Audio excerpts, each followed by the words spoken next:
Joining me now is David Ignatius, Washington Post foreign affairs columnist and an MSNBC contributor. Donald Trump says, David, that he wants peace. Then, after Volodymyr Zelensky said earlier today that the end of the war was far away, he wrote, "America will not put up for this much longer." Probably not a great statement to have been made in terms of a show of strength. What are they thinking? I know you wrote a column over the weekend, perhaps optimistically, that there could still be a deal. Do you still feel that way?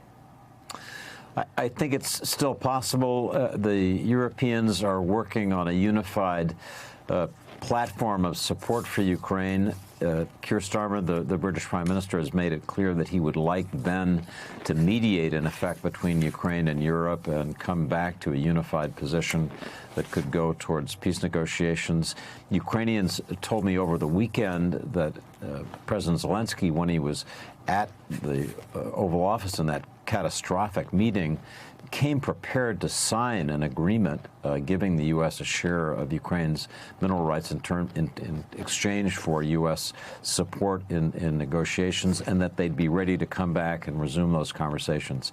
I think right now it's very fragile, hard to predict exactly where this is going, but my instinct is that there'll be, again, an effort by Ukraine to work out a deal with the United States and go into negotiations. Well, point blank, can Ukraine exist without the support of the United States? Andrea was reporting just at the top of the hour, Andrea Mitchell, about the technology that the U.S. provides that Europe will not and cannot provide, the kinds of defense systems, for example, that the United States has. Does Ukraine really need a deal? Ukraine does need a deal with the United States to be able to continue the war, but more to the point, to be able to get to a fair peace agreement in which the aggressor, Russia, is not rewarded.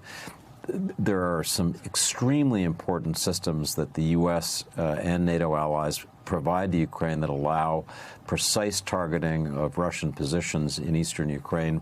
Some of those are actually being financed by European countries, but without the U.S. anchor in terms of the satellite and other intelligence resources, I don't think those technologies will work. My biggest fear, Chris, simply is that Ukraine will run out of air defenses, and without air defenses, its territory will be as vulnerable to Russian attack as Gaza is to Israeli attack. That's the fear that Ukrainians have.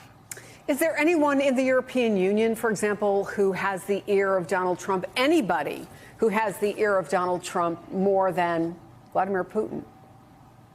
So the NATO Secretary General, Mark Rutte, has been, since Trump's first term, supportive of him, was very early to say that Trump was right. Europeans should be paying more for their defense.